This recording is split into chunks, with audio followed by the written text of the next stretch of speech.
with the rated one? No. Excuse me.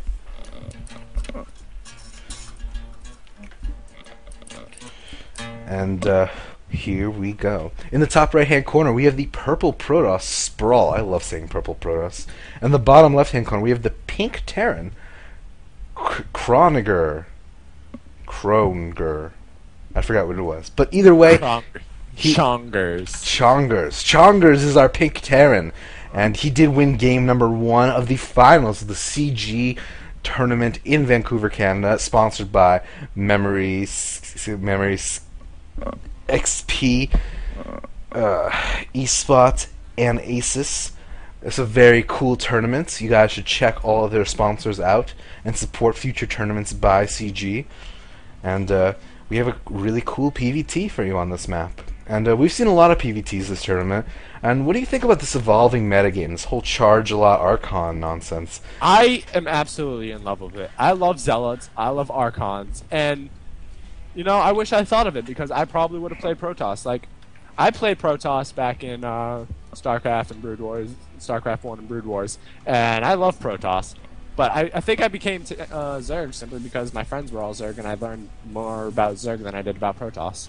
Well, that is a good reason to be Zerg. You want to be friendly with your Zerg compatriots, so you let them infest you, and I guess that's just peer pressure.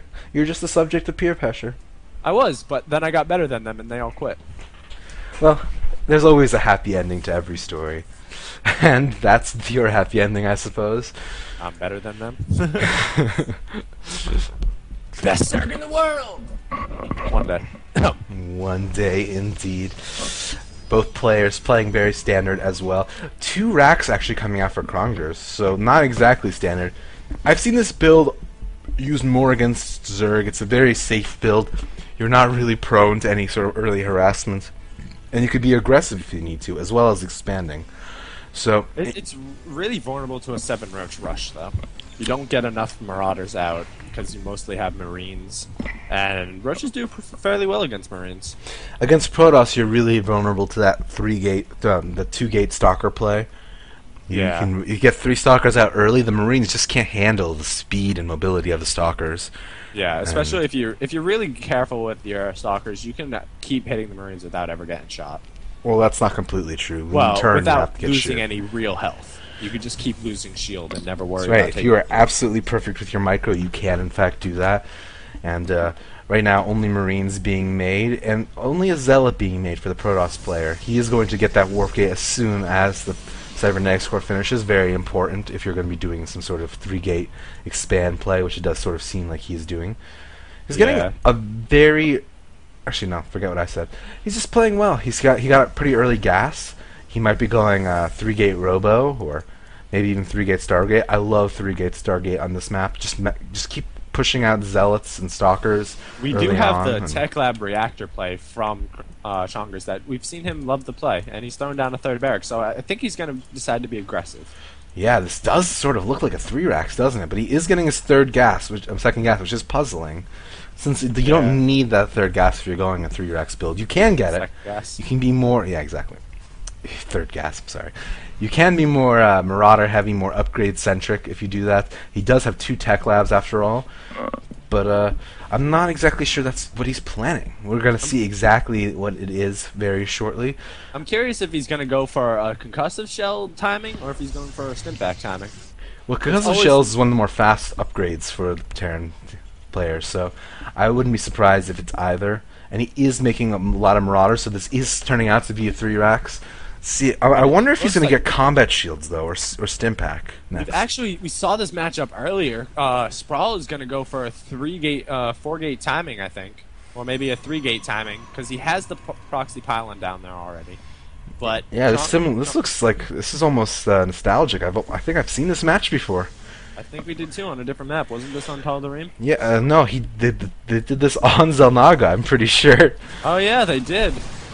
Oh no, that's so huge. Oh, the Stalker does get away. If that Stalker went down, that would have been enormous for the Terran player.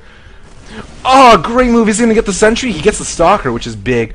But will he get the force field up? He does get it, but the sentry does die.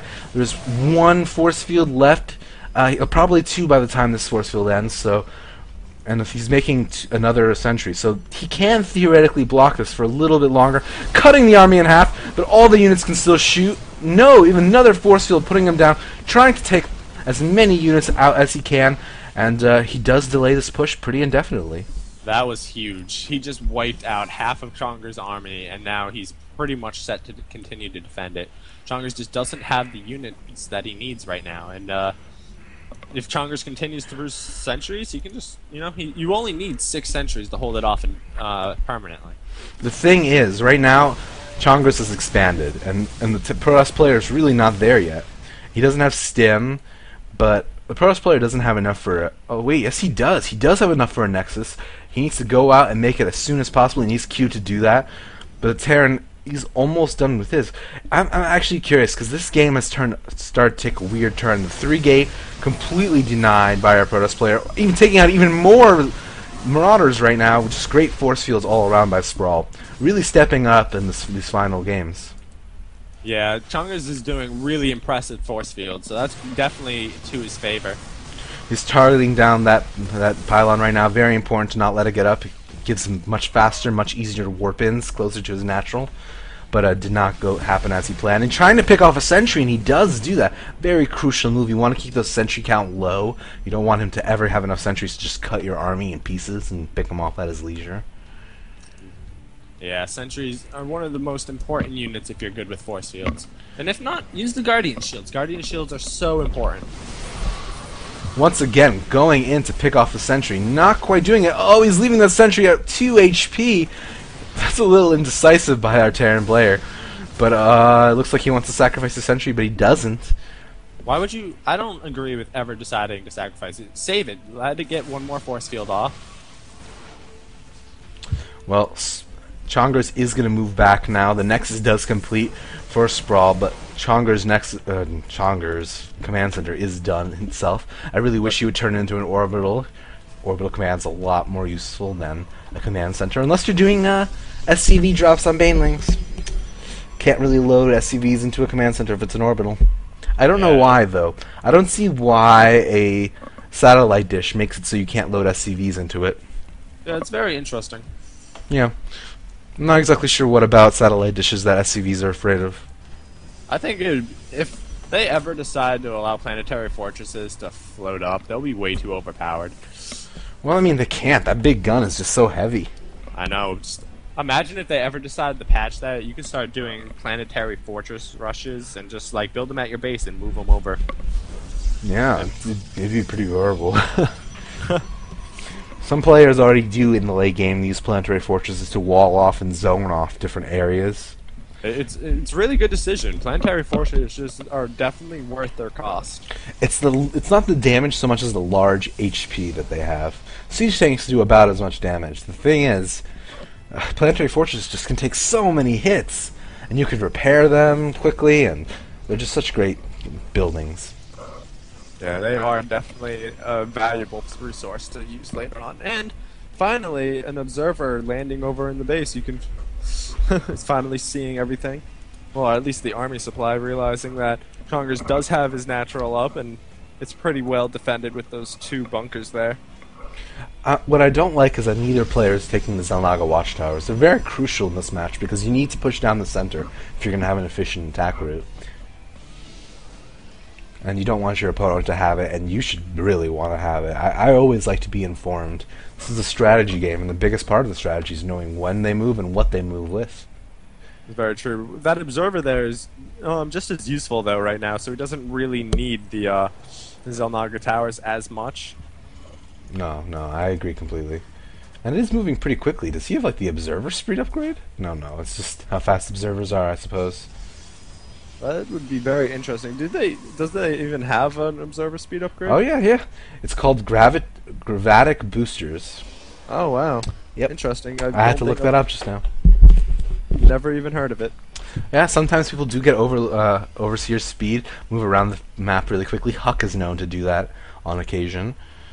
And Protoss player is going for this 2-base Colossus play. He's probably going to wait till he gets his 3rd Colossus and move out with that, or maybe halfway on his 2nd Colossus. But this is one of those builds that you can't dilly-dally with. you're not really able to support a full Colossus production on 2 base.